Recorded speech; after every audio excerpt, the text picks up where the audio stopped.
Salut, c'est Trado. Je vous propose aujourd'hui l'analyse technique du CFD sur l'euro-dollar et également le pétrole Brent. On va commencer par les précautions d'usage. Comme d'habitude, il ne s'agit que d'une analyse technique qui ne suffit pas en tant que telle à prendre position. C'est une analyse donnée à titre informatif, pédagogique, mais nullement une incitation à acheter ou à vendre quoi que ce soit. On commence donc par le CFD sur l'euro-dollar en données mensuelles et on voit les raisons pour lesquelles l'euro a subi une attaque depuis plusieurs mois. C'est tout simplement parce que nous étions au contact d'une double résistance, la zone ici en noir et l'oblique descendante. Alors l'oblique descendante, c'est assez clair. La résistance horizontale correspond en fait à une zone de support qui a été cassée. Et on sait que lorsqu'une zone de support est cassée, elle devient généralement résistance en changeant de polarité. Et c'est la raison pour laquelle elle a arrêté les assauts haussiers il y a 6 mois de cela. J'en profite pour préciser que le consensus des clients CMC est à l'achat légèrement à 58%. Donc, ceux qui veulent vendre à découvert l'euro-dollar doivent savoir qu'ils trouveront sans doute d'autres courants vendeurs aux alentours de cette zone des 1,20 qui devrait encore une fois jouer son rôle de résistance au moins momentanément. On descend d'une unité de temps, on regarde les données hebdomadaires, chaque bougie correspondant à une semaine de cotation. On voit que, comme on l'a dit déjà depuis plusieurs semaines, tous les analystes techniques l'avaient précisé, nous avons ici une zone de support. On voit que cette zone avait déjà préservé les cours ici et les a encore préservés là. Et la tendance en données hebdomadaires, elle est au rebond technique d'une part, mais elle est également neutre, c'est-à-dire neutre dans un rebond technique, dans un climat neutre.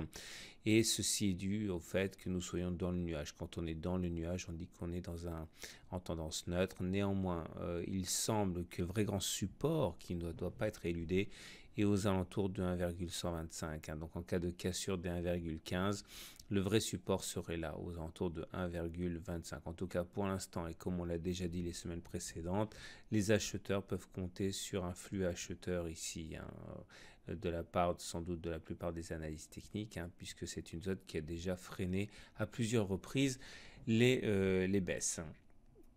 On enchaîne avec les données journalières. La tendance est baissière en données journalières quand on est en dessous du nuage. La zone des 1,18 ici devrait être difficile à passer parce que vous le voyez, c'est une zone qui a déjà à plusieurs reprises stoppé l'avancée de l'euro-dollar. Donc il faut savoir que des difficultés devraient apparaître aux alentours de 1,18. Ceux qui veulent vendre à découvert l'euro-dollar doivent savoir qu'il y aura sans doute des intérêts vendeurs ici sur ces niveaux. Et on termine avec les données 4 heures. On voit bien que le prochain support est à 1,1725. La tendance est haussière puisqu'on est au-dessus d'un nuage qui monte. On retrouve ici notre résistance à 1,18 à peu près. Et donc, pour les acheteurs, il faut savoir que les 1,1725 devraient faire l'objet d'un certain courant acheteur. On enchaîne avec le pétrole en données mensuelles. Là aussi, situation assez comparable. On a une résistance descendante ici et ici également en rouge une zone de résistance correspondant à un support cassé qui devrait donc devenir résistance. Donc il faut se méfier des 90-95 dollars ici. Nous sommes en tendance neutre, on le voit au fait que le nuage comme ça navigue à plat, il n'est pas haussier, il n'est pas baissier. En données hebdomadaires, la tendance par contre elle est haussière, on est dans un canal ascendant, le nuage il est ascendant.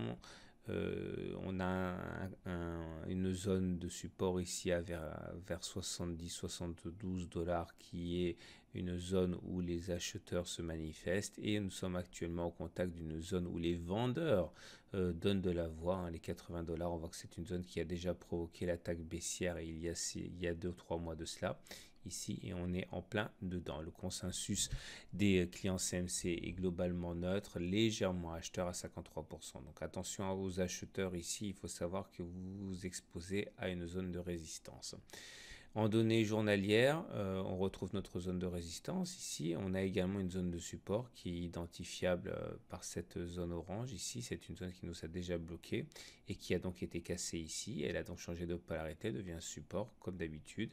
Donc les 77 dollars sont une zone de support, mais on a vraiment beaucoup de difficultés à progresser parce que la résistance est assez proche aussi aux alentours de 78 dollars. La tendance, je l'ai dit, elle est légèrement... On va dire qu'elle est neutre, la tendance, parce que vous voyez, le nuage, il n'a pas véritablement d'orientation. Hein. En données 4 heures, on retrouve notre zone de support ici en orange et notre zone de résistance en gris.